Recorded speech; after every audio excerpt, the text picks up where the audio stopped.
రేయ్ అదే code with Banu. ఈరోజు మనం ఈ వీడియోలో టైం కాంప్లెక్సిటీ గురించి తెలుసుకుందాం. సో టైం కాంప్లెక్సిటీ అంటే ఏంటి, దానిలో ఏ నోటేషన్స్ ఉంటాయి, దానిలో మనం వాడే నోటేషన్ ఏంటి, ఒక ప్రోగ్రామ్ కి టైం కాంప్లెక్సిటీ ఎలా ఫైండ్ అవుట్ చేయాలనేది ఈ వీడియోలో డిస్కస్ చేద్దాం. So let's start our video. What is time complexity? Time complexity అంటే it describe the time required to execute an algorithm. మనం రాసే ప్రోగ్రామ్ కానీ ఆల్గరిథం కానీ రన్ చేయడానికి ఎంత టైం పడుతుంది అనేది టైం కాంప్లెక్సిటీ నుండి మనం డిసైడ్ చేస్తాం. ఏదైతే తక్కువ టైం కాంప్లెక్సిటీ ఉంటుందో that is the best algorithm అనమాట. సో ఒక ఆల్గరిథం బెస్టా కాదని డిసైడ్ చేయడం కోసం టైం కాంప్లెక్సిటీని వాడుతుంటారు. ఓ అంతేనా? నా ల్యాప్టాప్ రన్ చేస్తే ప్రోగ్రామ్ ఫాస్ట్ రన్ అవుతుంది, అదే నీ డబ్బా ల్యాప్టాప్ రన్ చేస్తే ఎక్కువ టైం పడుతుంది. సో నా ప్రోగ్రామ్ కి టైం కాంప్లెక్సిటీ తక్కువ, నీ దానికి ఎక్కువ, అంతేగా? కానీ నువ్వు చెప్పేది ఎగ్జిక్యూషన్ టైం గురించి. Execution time is different from time complexity. Execution time అంటే the time it takes for a program to run, అంటే ఒక ప్రోగ్రామ్ రన్ అవ్వడానికి ఎంత టైం పడుతుందని. ఎగ్జిక్యూషన్ టైం అనేది నువ్వు వాడే మెషిన్ మీద, నువ్వు వాడే ఐడియల్లీ కంపైలర్ మీద డిపెండ్ అయి ఉంటుంది.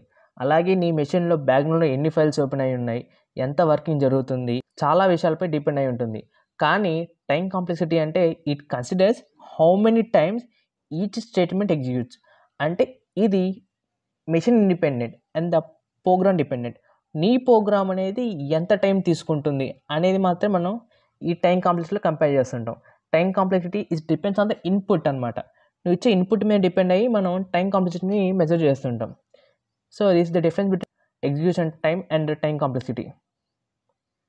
సో టైం కాంప్లెక్సిటీ మనం డిసైడ్ చేయడానికి మనకి చాలా నోటేషన్స్ ఉన్నాయి. They are big O notation, omega notation and theta notation. దీనిలో ఎక్కువ మనం వాడేది బిగ్ O నోటేషన్. కాబట్టి ఫర్ నాలెడ్జ్ కోసం మనం మూడింటి గురించి తెలుసుకుందాం. Starting with big O notation. Big O notation represents the upper bound of running time of an algorithm. Therefore it gives the worst case complexity of an algorithm. Program రాసాం అనుకుందాం. Programme యొక్క final output వచ్చేసి మన ప్రాబ్లంకి solution తీసుకురావడం. So ఆ solution అనేది maybe 3 ఇటరేషన్స్లో రావచ్చు, లేకపోతే 10 ఇటరేషన్స్లో రావచ్చు, లేకపోతే 20 ఇటరేషన్స్లో రావచ్చు. సో బిగ్ O నోటేషన్ అనేది ఎన్నిసార్లు కోడ్ రన్ అయినప్పుడు నీకు ఆన్సర్ వస్తుంది.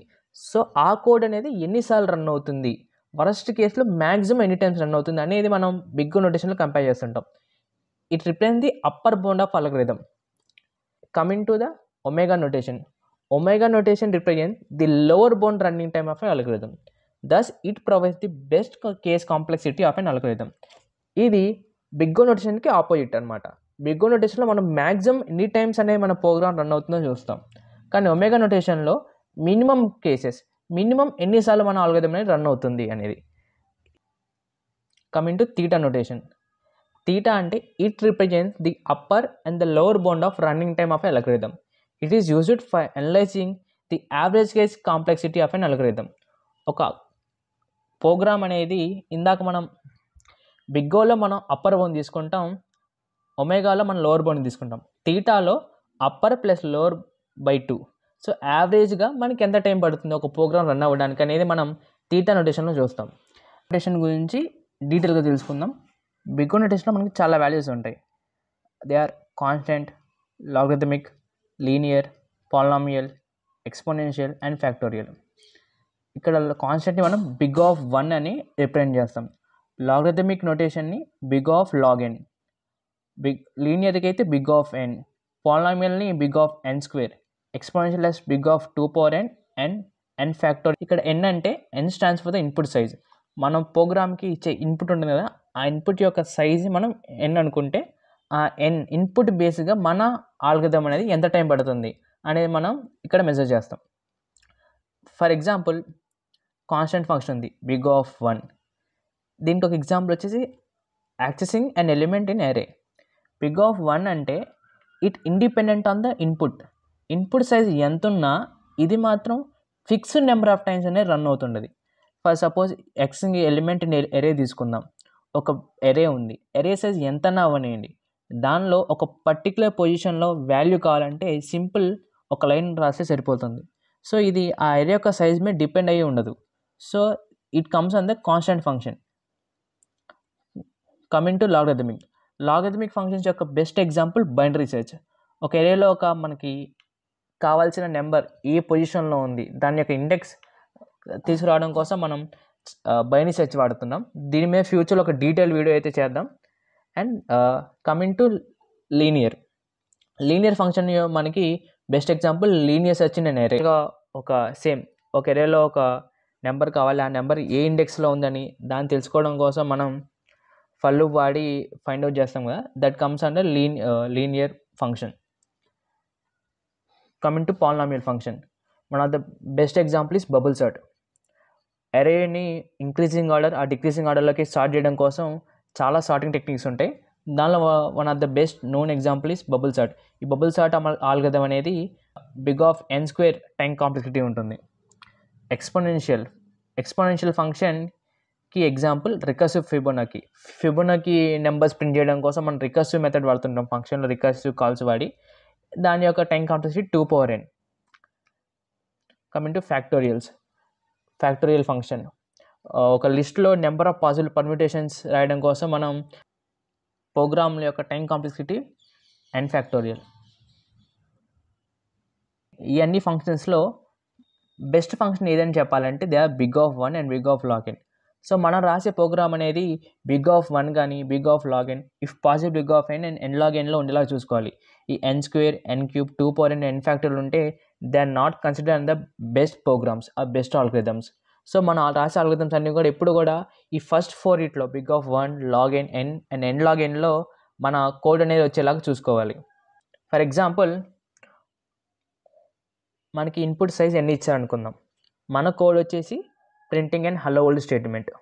ఈ హలో వరల్డ్ స్టేట్మెంట్ అనేది ప్రింట్ రాయడం మన ప్రోగ్రామ్. అయితే ఈ ప్రింట్ స్టేట్మెంట్ అనేది ఒక్కసారి మాత్రం ఎగ్జిక్యూట్ అవుతుంది. సో ఇది ఇన్పుట్ సైజ్ n మీద డిపెండ్ అయి ఉండదు. n వాల్యూ ఎంత ఉన్నా ఈ ప్రోగ్రామ్ మాత్రం ఒకసారి రన్ అవుతుంది. దీని యొక్క frequency 1 time. So that time complexity is big of 1. For suppose నేను ప్రింట్ స్టేట్మెంట్ 4 టైమ్స్ రాశాను అనుకుందాం. ఇప్పుడు ఈ ప్రోగ్రామ్ అనేది 4 టైమ్స్ ఎగ్జిక్యూట్ అవుతుంది స్టిల్. కానీ ఈ ప్రోగ్రామ్ అనేది ఇన్పుట్ సైజ్ n మీద డిపెండ్ అయి ఉండదు. సో మనం ఫ్రీక్వెన్సీ 4 టైమ్స్ మనం అనుకోవచ్చు. ఇప్పుడు complexity big of 1 + 1 + 1 big of 4 అనుకోవచ్చు. కానీ constants are ignored because they don't impact the growth rate of algorithm as input size become larger. So మనం బిగ్ ఆఫ్ నోటేషన్స్ రాసేటప్పుడు కాన్స్టెంట్స్ అండ్ కోఎఫిషియెంట్స్ని neglect చేస్తాం. Therefore మన టైం కాంప్లెక్సిటీ వచ్చేసి big of 1. For example ఇదే print hello world స్టేట్మెంట్ని నేను for loop రాసాను అనుకుందాం. ఈ ఫర్ లూప్ అనేది 0 నుండి n వరకు ఇటరేట్ అవుతుంది. n is the input size. So మన ప్రింట్ హలో వరల్డ్ స్టేట్మెంట్ అనేది n టైమ్స్ ఎగ్జిక్యూట్ అవుతుంది. సో దేర్ఫోర్ దీని యొక్క టైం కాంప్లెక్సిటీ వచ్చేసి బిగ్ ఆఫ్ n. నేను అలాగే ఇంకొక ఫర్ లూప్ రాశాను. ఇది కూడా ఫ్రమ్ 0 to n వరకు ఇటరేట్ అవుతుంది. Azam is not a code అనే ఒక స్టేట్మెంట్ ప్రింట్ చేస్తుంది. ఇక్కడ మనకి 2 ఫర్ లూప్స్ ఉన్నాయి. సో మనం ఇందాక చూసిన ఎగ్జాంపుల్ లాగానే ఇది n + n అనుకుని 2n అనుకోవచ్చు, బిగ్ ఆఫ్ 2n. కానీ కోఎఫిషియెంట్స్ మనం నెగ్లెక్ట్ చేస్తాం కాబట్టి దీని యొక్క time complexity still big of n.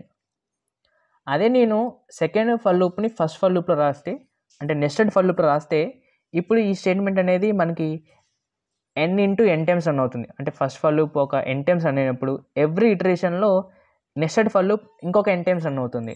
Therefore దీని యొక్క frequency n × n and the time complexity is n square, big of n square. It comes under polynomial function. So మనం ఈరోజు కొన్ని ప్రాబ్లమ్స్ సాల్వ్ చేద్దాం. ఇక్కడ మనకు ఒక సింపుల్ జావా కోడ్ ఉంది. దీనిలో ఒక నెస్టెడ్ ఫర్ లూప్ ఇచ్చారు. ఫస్ట్ ఫర్ లూప్లో i starting from n/2 and it goes up to n. అలాగే నెస్టెడ్ ఇన్నర్ ఫర్ లూప్లో j value starting from 2 and it goes up to n.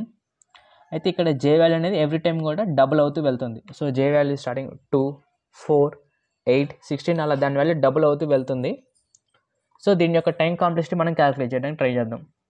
So first for loop అనేది మనకి n/2 నుండి n వరకు run అవుతుంది. So అంటే n/2 times అనేది first outer for loop run అవుతుంది. And inner for loop second for loop అనేది log of n times run అవుతుంది. బికాస్ j అనే వాల్యూ ఇంక్రిమెంట్ అవుతూ వెళ్తుంది, డబుల్ అవుతూ వెళ్తుంది కాబట్టి ఇన్నర్ ఫర్ లూప్ అనేది log of n times run అవుతుంది. దేర్ఫోర్ టోటల్ మన ప్రోగ్రామ్ అనేది ½ × n × log n టైమ్స్ అనేది రన్ అవుతుంది.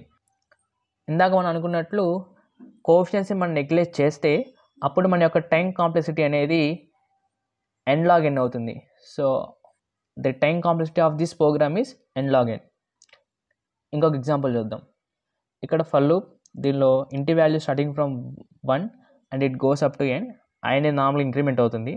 కానీ మనం ఫర్ లూప్ లోపల i star equal to k అని రాసాం. అంటే i వాల్యూ అనేది ఎవ్రీ ఇటరేషన్లో k టైమ్స్ మల్టిప్లై అవుతూ వెళ్తుంది. So first ఇటరేషన్లో i value k అవుతుంది. సెకండ్ ఇటరేషన్లో k స్క్వేర్, థర్డ్ ఇటరేషన్లో k క్యూబ్, తర్వాత k పవర్ 4, అలా సోన్ అనేది వెళ్తూ మనకి ఈ ఫర్ లూప్ అనేది 8 టైమ్స్ రన్ అయింది అనుకున్నాం. సో ఎయిత్ ఇటరేషన్లో ia equal to k power a. So మనకి ఈ ప్రోగ్రామ్ అనేది 8 టైమ్స్ రన్ అయింది కాబట్టి ఏ వాల్యూ ఫైండ్ అవుట్ చేద్దాం. సో మనకు ఇక్కడ వచ్చిన ఎగ్జాంపుల్ ఎక్స్ప్రెషన్ ప్రకారం n equal to k power a, therefore a equal to log of n to the base k. Therefore మన టైం కాంప్లెక్సిటీ వచ్చేసి big of log n to the base k. So ఈ some practice questions. ఈ 4 క్వశ్చన్స్కి answers కింద కామెంట్లో paste చేయండి.